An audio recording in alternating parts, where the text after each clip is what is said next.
Bagaimana penyelidikan kasus kecelakaan maut di Tol Cipali kemarin melalui sambungan telepon sudah bergabung bersama kami. Ada Kabid Humas Polda Kombes Pol Ibrahim Tompo, Kabid Humas Polda Jawa Barat. Pak Ibrahim, selamat sore. Selamat sore Mbak Puspa. Assalamualaikum warahmatullahi wabarakatuh. Waalaikumsalam warahmatullahi wabarakatuh. Pak Ibrahim, informasi terakhir yang kami dapat sudah dirampungkan olah TKP hari ini. Bagaimana hasilnya?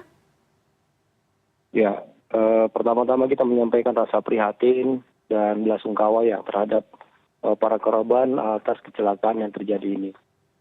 Nah, di mana pasca kejadian tersebut beberapa pemeriksaan kita lakukan. Seperti tadi pagi melaksanakan pemeriksaan TAA di lokasi kejadian bersama dengan Korlantas. Di mana dari hasil pemeriksaan ini nanti akan diperoleh data-data terkait bagaimana rangkaian peristiwa tersebut terjadi, bagaimana posisi kendaraan, bagaimana kecepatan kendaraan, dan beberapa data teknis lain.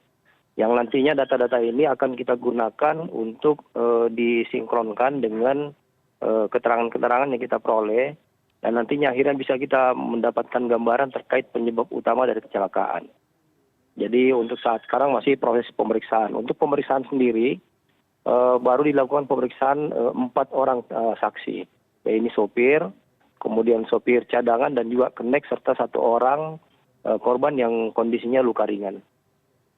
Baik.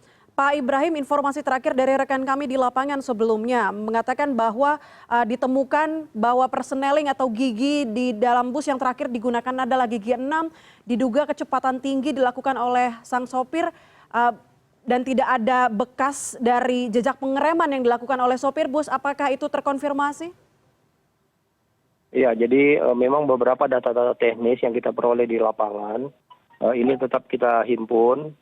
Namun untuk kesimpulan memang kita belum bisa mengambil kesimpulan, karena memang kesimpulan itu bisa diambil setelah dilaksanakan gelar perkara dan didasari oleh beberapa keterangan-keterangan teknis yang kita peroleh dari pendalaman TKP dengan menggunakan data teknis TAA-nya. Dan kemudian juga beberapa relevansi dari keterangan yang mungkin akan sama, yang akhirnya akan kita sinkronkan.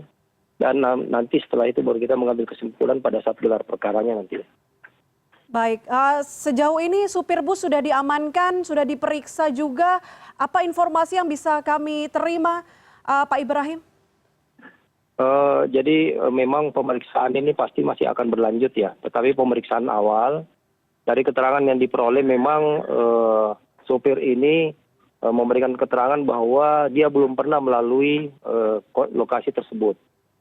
Nah, kemudian pada saat tikungan, dia juga menyampaikan bahwa memang tidak menyadari bahwa kondisi tersebut adalah tikungan. Tetapi dalam pemeriksaan laka ini, kita tidak semata-mata mengambil data-data dari keterangan yang diperoleh sopir. Karena bisa saja keterangan-keterangan yang diberikan itu berbeda dengan kondisi lapangannya. Nah, misalnya memang pada posisi gigi segala ini ada keterangan yang mungkin tidak sama, tidak sinkron dengan apa yang disampaikan oleh sopir. Baik. Tapi realitas teknisnya kan ini harus jadi patokan karena ini melalui saintifik ya. Baik, masih akan ada pengecekan lagi dengan pemeriksaan sejumlah saksi. Tapi artinya saat ini sang sopir belum ditetapkan juga sebagai tersangka, Pak Ibrahim? Ya, jadi memang urut-urutan untuk penetapan tersangka ini kita sesuaikan dengan hasil pendalaman dari data-data teknis dulu. Karena memang beberapa aspek harus kita pertimbangkan. Misalnya dari kondisi kendaraan, kemudian kondisi jalan, kemudian kondisi rangkaian hasil data teknis TAA, dan juga keterangan-keterangan. Jadi mungkin setelah nanti data-data tersebut sudah rampung, nanti akan dilakukan gelar perkara. Di sana nanti akan baru kita tetapkan tersangka.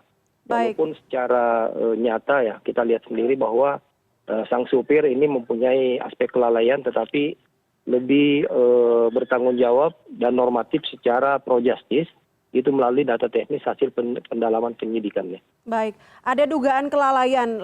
Lantas bagaimana kelayakan bus yang digunakan oleh sang supir? Apakah itu juga akan menunggu rampungnya semua proses penyelidikan?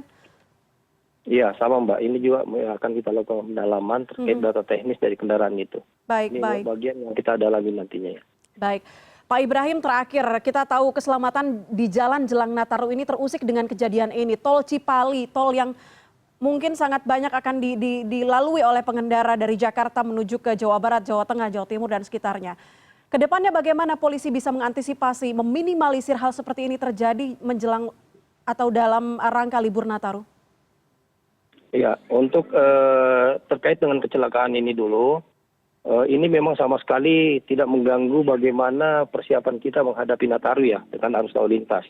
Pertimbangannya memang karena lokasi kecelakaan ini merupakan jalan alternatif dan juga tidak mengganggu arus lalu lintas yang pada saat kecelakaannya. Kemudian tadi siang juga arus ini sudah dibuka kembali.